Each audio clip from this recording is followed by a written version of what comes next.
My name's Jeremy, and I collect records. I had this great idea, this amazing idea of going through all of my records and checking out some random ones, just pulling random albums out of my collection and talking about them. So I've already picked five that totally at random and haven't really done any research or anything about these five records. And I thought that I would give it a whirl. First one I grabbed out was the single of Pretty Poison, Catch Me I'm Falling.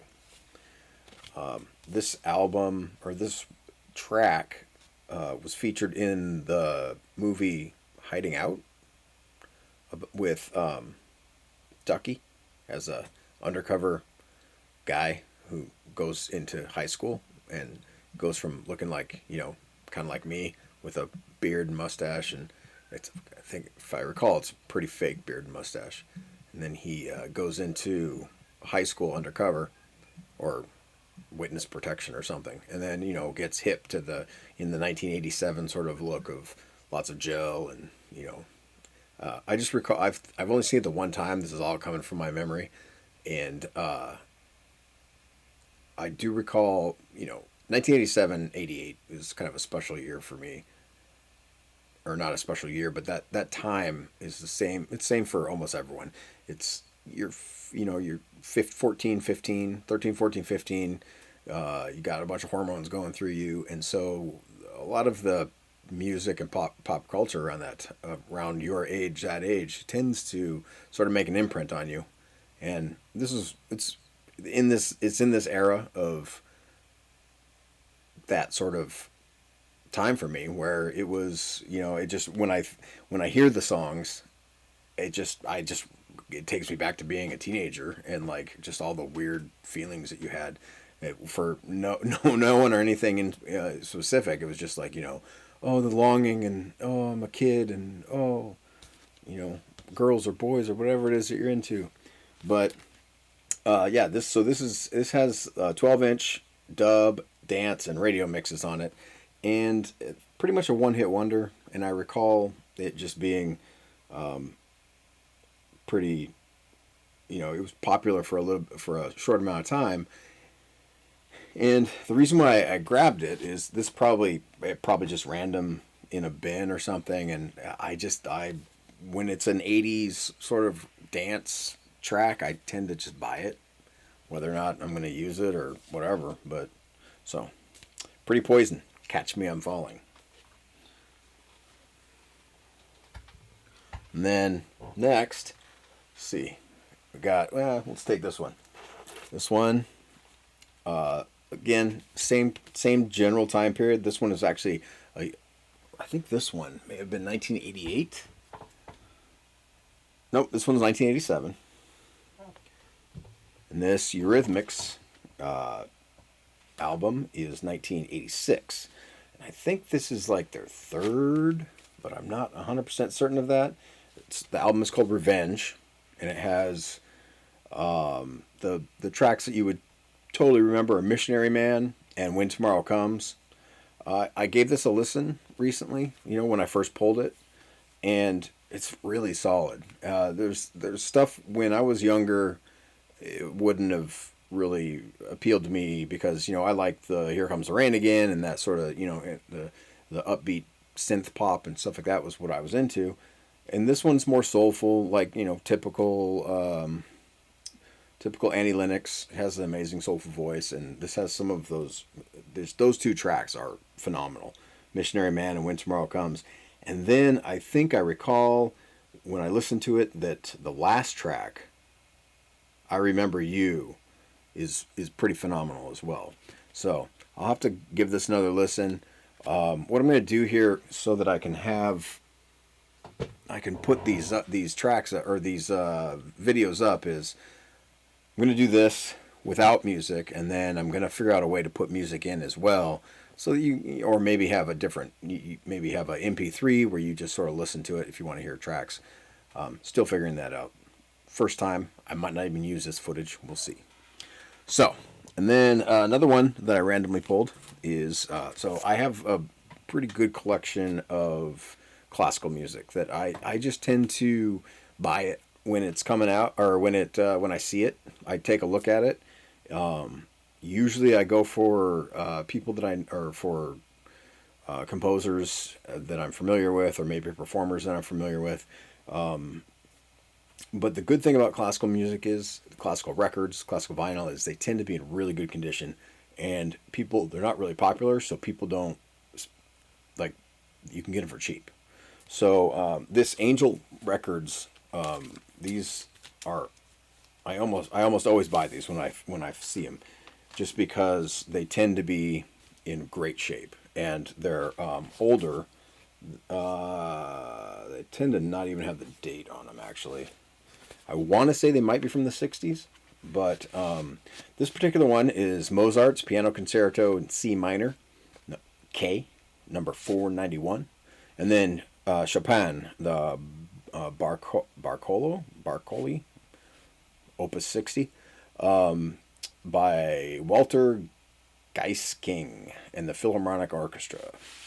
And it's piano music. It's really good. It's I'm not like I like to buy it and I like to listen to it, and I'm sort of familiar with a lot of it, but I'm not like a connoisseur, so I can't really tell you the ins and outs of it. But as you can see, it's in really good shape, like, and they almost all of these Angel ones are. They have a plastic inner sleeve, and let's see if it has a date on it. It does not have a date on it. But it's just kind of one of my things that I do. I have a couple that I sort of buy compulsively. I always get Grieg, and the Peer Gynt. I always get the Peer Gynt suite. So I have a bunch of different versions of Peer Gynt, and Carmina Burana is my jam. And I have quite a few versions of that. I'm still looking for my favorite version, which is 1980. I think it's Boston Film Boys Choir, Philharmonic, something like that. It's the one that's used in most of the movies, is this actual recording. But I have the CD, and it's great, and I want to get the vinyl, but it's only a German pressing. And so it's a little more expensive, and it's not like unreachable. I can, $60, but it's not ready to drop $60 on it quite yet. So number 3, it is right here. Now, the first I heard of Big Audio Dynamite was with the Bad 2, The Globe, and that album, I listened to a lot. I listened to The Globe, and I listened to Rush, a lot. And then when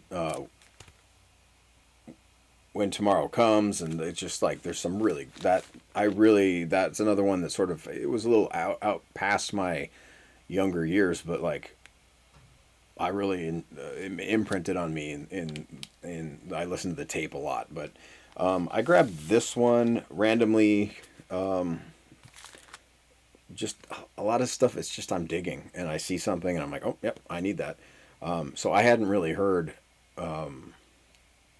too much Big Audio Dynamite, except this one is from '90s, mid '90s, '95, somewhere in there, and it is. It came out when I was on the 1995. It came out when I was on the college radio stations, and I played it on air. And I really liked Vitamin C. It's a pretty upbeat song. And then there's I Turned Out a Punk is a really great song. And but it's pretty typical Big Audio Dynamite fare. Sort of, sometimes the lyrics and rhymes are a little simplistic, but there's something about it that has some sort of a soul or a vibe that you just kind of, even though it sounds kind of cheesy, you kind of get into it. It has a lot of samples of the Clash, and a lot of samples of like James Brown type stuff, and this typical. It's kind of what Big Audio Dynamite, sort of their sound went from the Clash. Mick Jones went from the Clash to sort of doing this different sort of dancey music. But yeah, I would recommend it, and you can tell, you can see that this is actually goofing on both the Elvis cover and the Clash London Calling cover with their whole, the text in the corner. And but if you like, it's mid '90s, and I like it. And then for my last album that I pulled, it's kind of funny because honest to Christ, as a devout atheist, I swear to Christ that it was totally random. I just reached in behind me here and grabbed 5 records. So this is keep going over there.